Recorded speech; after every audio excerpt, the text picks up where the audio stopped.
जय जगन्नाथ। मु बर्तमान अच्छी बांकुड़ार गुप्तेश्वर बोली गोटे मंदिर अच्छी से ही जगह को आसी एवं बर्तमान श्रावण मास होइथारु एठी बर्तमान मेला लगिया चली बंदोबस्त चलती। आ देखंतु एठी केते बड़ बड़ सब बर गछ रही न देखले आपन जानि पारे नहीं। यहला हमर वेस्ट बेंगल बांकुड़ा जिलार गोटे छोटिया गाँ मध्य अच्छी गुप्तेश्वर मंदिर जो कि से मंदिर किए निर्माण करते केबे मंदिर करते जना ना। यही गाड़ी नहीं मु आसी एवं चलतु मु आपन को मंदिर सामना को नहीं जीवे।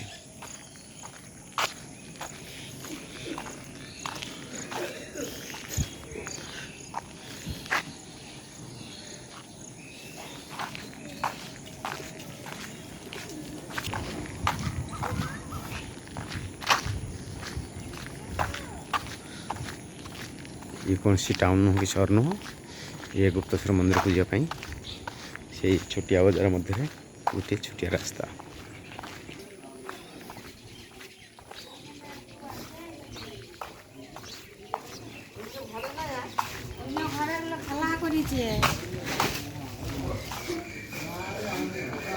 ये दुई साइड दुकान सब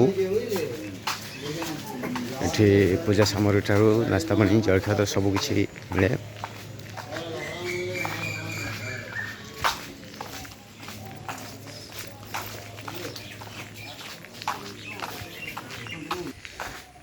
देखो ये मंदिर गेट है।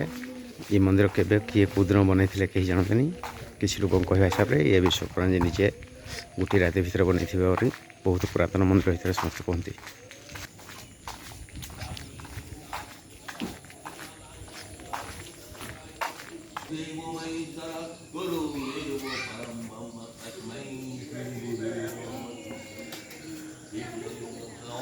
देखु ये भितर भितर श्रावण मास भितर ये समस्त मोटामोटी ये पेंडाल बांधा है। सब छोटे छोटे मंदिर किसी मंदिर एमती भांगी पड़ रही।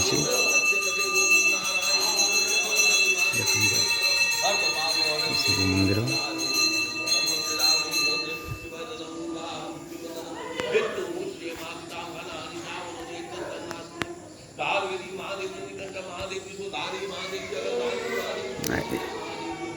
ये है आपंकर मेन बड़ मंदिर जो गुप्तेश्वर महादेव पूजा पाँच। ये पूजा एठी ठाकुर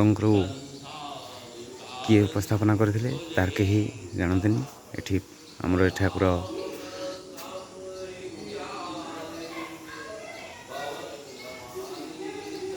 निजको निजे बनई लोकंर कह हिसाब से एठी विश्वकर्मा ही निजे ए मंदिर बनई।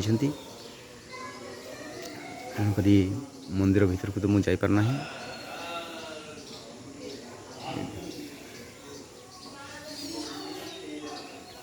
केते बड़ वृक्ष तले ठाकुर अच्छा।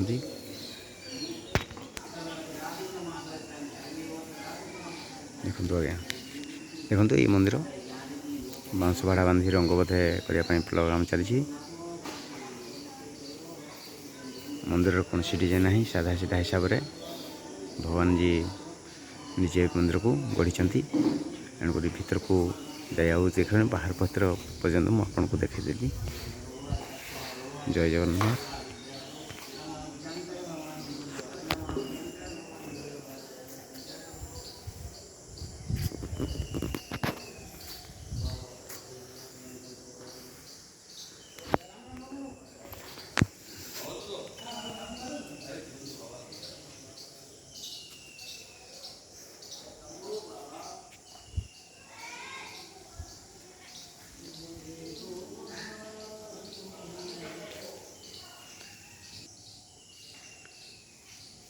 यही है मोर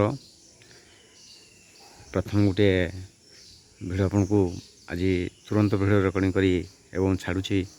ये समस्त भाई मान मोर गोटे रिक्वेस्ट है समस्ते मो चैनल को ସବସ୍କ୍ରାଇବ୍ କରନ୍ତୁ ଏବଂ ଲାଇଭ୍ ଦେଖନ୍ତୁ। ଜୟ ଜଗନ୍ନାଥ।